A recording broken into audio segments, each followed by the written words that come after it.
49 అంటే సంతానం, 49 అంటే సంతోషం. 39 ఆంధ్రప్రదేశ్ తెలంగాణ. నమస్కారం గురుగారు. ఆశీర్వచనం తల్లి. గురుగారు, ఈ మధ్య చాలా మంది మొక్కలు ఎక్కువగా పెంచుకుంటూ ఉన్నారు, ఇంట్లో ఇంటి బయట కానీ. తమలపాకు చెట్టు ఇంట్లో ఉంటే మంచిది అని చెప్పి తమలపాకు చెట్టు కూడా పెంచుకుంటున్నారు గురుగారు. కొంతమంది ఏమంటున్నారంటే అది అంటే మనం పూజలకు అట్లా యూజ్ చేసే చెట్టు కాబట్టి ఉండొద్దు అని కొంతమంది. అసలు నిజంగా తమలపాకు చెట్టు ఇంట్లో పెంచుకోవచ్చా గురుగారు? శ్రీ మహాగణాధిపతయే నమః. ఐం మహాసరస్వత్యే నమః. శ్రీ లలితాంబికాదేవియే నమః. తులసి చెట్టైనా తమలపాకు చెట్టైనా ఇంట్లో ఉంటే లక్షణకరము అనేటువంటి దానివల్ల చేసుకుంటున్నది. అయితే కొన్ని మనము బయటికి మాట్లాడలేనటువంటి మాటలు కూడా ఉంటాయి. ఈ రోజుల్లో ఏమైందంటే ఏదైనా ఒక మాట చెప్పాలి అంటే అతి జాగ్రత్తగా సూక్ష్మంగా ఒకరిని బాధించకుండా చెప్పటం అనేటువంటిది చాలా అవసరం ఎప్పుడు కూడా. అమ్మ, ఇంట్లో తమలపాకు చెట్టు లక్షణంగా ఉండవచ్చు, తులసి చెట్టు ఉండవచ్చును, ఉండాలి కూడా. అయితే మరి ఉన్నప్పుడు మనం పాటించాల్సినటువంటి పద్ధతులు ఏమిటి? అక్కడ వస్తుంది సమస్య. ఏమిటి అంటే సహజంగా అమ్మ ఇవి సూర్యభగవానుడి యొక్క నీడతోనూ వెలుగుతోనూ చంద్రుడి యొక్క నీడ చల్లని దీనివల్లను చెట్లు అనేటువంటివి పెరుగుతాయి. అంటే నీడ అనేటువంటిది ఇక్కడ పదం వాడుతున్నాం మనం, బాగా గుర్తుపెట్టుకోవాలి ఈ మాట. అయితే ఇవాల్టి రోజున అంతా అపార్ట్మెంట్ సంస్కృతి, ఇల్లు బయలు చాలా పెద్దగా ఉండి చెట్లు ఎక్కడో ఉండి మనం ఎక్కడో ఉంటే మన నీడ దాని మీద పడనంత వరకు పర్వాలేదు. అయితే ఇవాల్టి రోజులలో మామూలుగా పూర్వము ఆడవాళ్లకు ఏదో ఒక నెలలో ఒక 3-4 రోజుల పాటు కొన్ని ఇబ్బందులు అనేటువంటి వ్యవస్థ మీద వాళ్ళు సరే వాళ్ళకు తగిన నిర్ణయాలు తీసుకొని ఉండేటువంటిది ఉండింది. ఇప్పుడు అలా లేదు కదా. వెంటనే స్నానం చేసి భర్తను బయటికి పంపించాలి, పిల్లలను పంపించాలి అని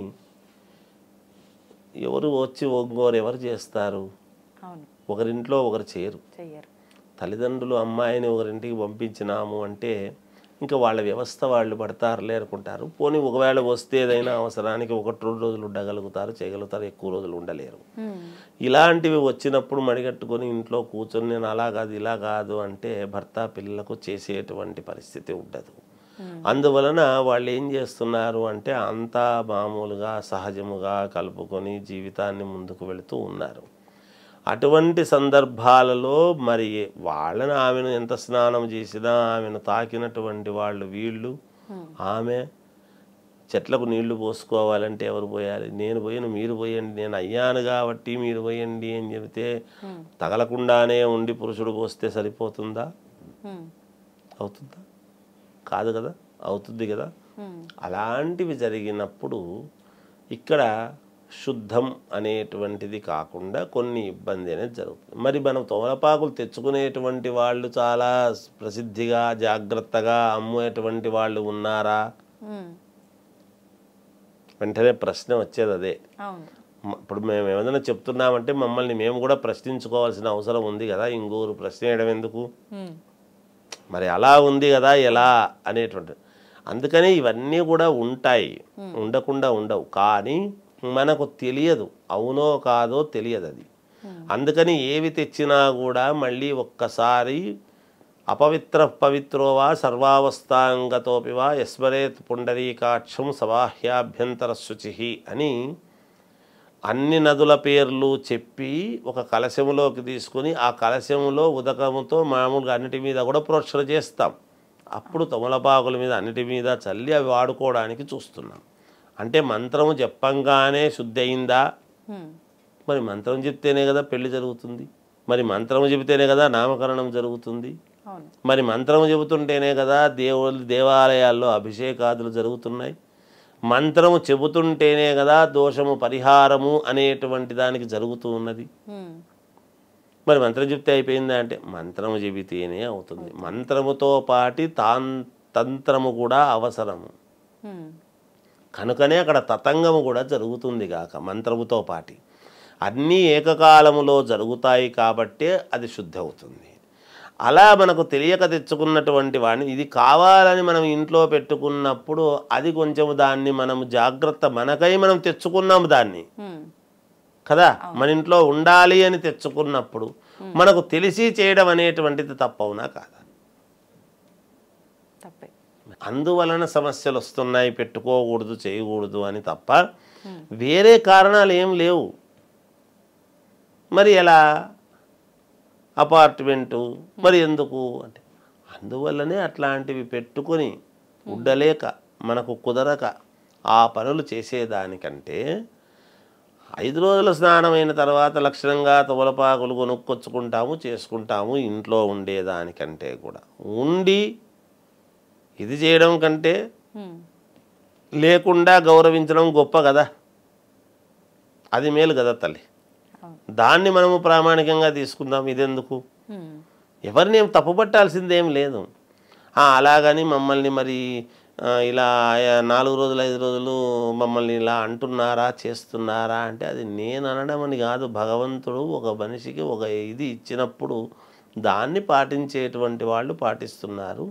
వాళ్ళ అవసరాన్ని రీత్యా వాళ్ళకున్న ఇబ్బందులు ఏవో వాళ్ళకు ఉన్నాయని నేను చెప్తున్నాను. ఆ ఇబ్బందులతో చేసుకోలేకపోతున్నారు తల్లులు అందరూ కూడా అని చెప్తున్నామే కానీ ఎవరిని మనం తప్పుపట్టాలనే ఉద్దేశంతో కాదు తల్లి.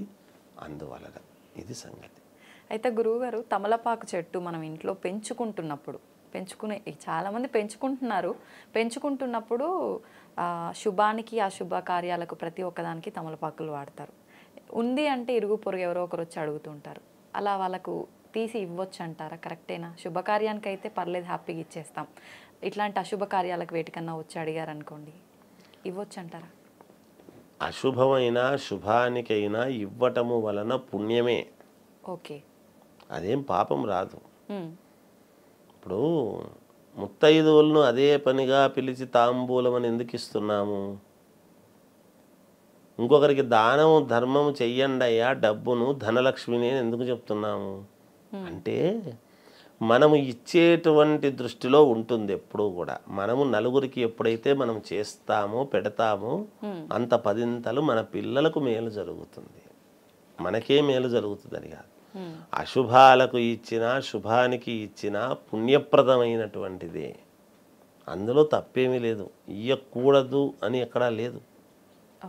ఇవ్వటమే వాళ్ళకి అది ఉపయోగపడుతుంది. ఒకరికి అంటే మనము చేసినటువంటి మన ఇంట్లో ఉండేటువంటి చెట్టు వలన ఇంకొకరికి అది ఉపయోగపడుతుంది అంటే ఒకరికి ఉపయోగపడనిది మనం ఎంత చేసుకున్నా వేస్టే కదా. ఎవరు అడుగుతారు? ఓ ముళ్ళ చెట్టు పెంచామనుకోండి, మనకు ప్రేమ ఉండొచ్చు ముళ్ళ చెట్టు మీద, ఇంకొకరు వచ్చి నాకు ముళ్ళు కావాలని ఎందుకు అడుగుతారు? అడుగుతారా? అడగరు.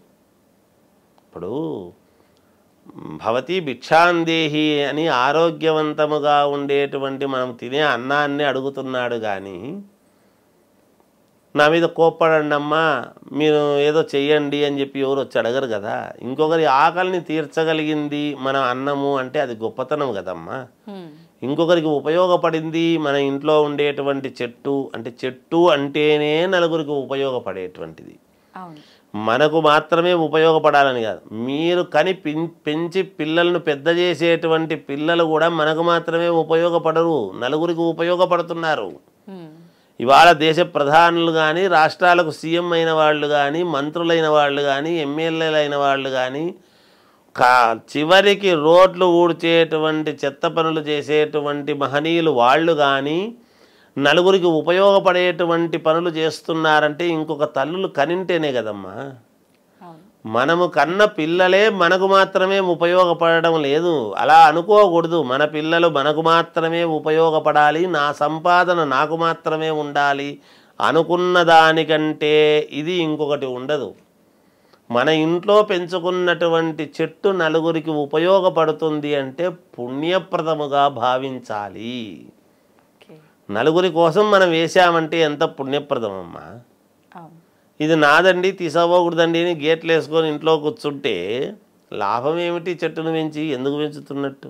చాలా మంది అట్లనే ఉన్నారు గురువు. దేనికి? అలా ఉండొద్దు గాక, అంటే తెలియక చేస్తుంటారేమో. అదే దాని విశేషము చెబితే ప్రతి వాళ్ళు కూడా అయ్యో తీసుకోండి అంటారు.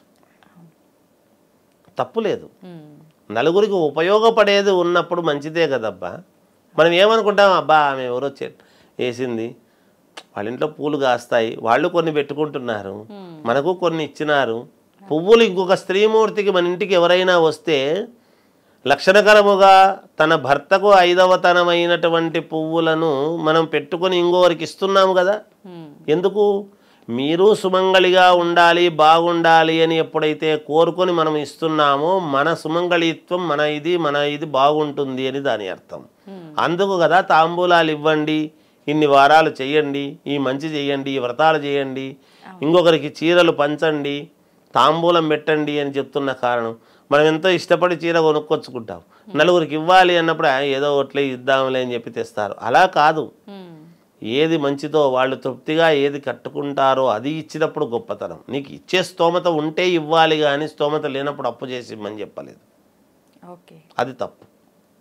స్తోమత ఉండి ఇవ్వకపోతే అది మరీ తప్పు. ఇలాంటివి ఎన్నో ఉన్నాయి తల్లి, ఎన్నో వస్తాయి అనుకుంటే. అందువల్ల తమలపాకు చెట్టు అంటే నలుగురికి ఇవ్వడంలో అది అశుభము శుభము అనేది లేదమ్మా. అశుభానికి ఇస్తే ఇంకా పుణ్యమే, ఎక్కువ పుణ్యం. ధన్యవాదాలు. జై వస్తు.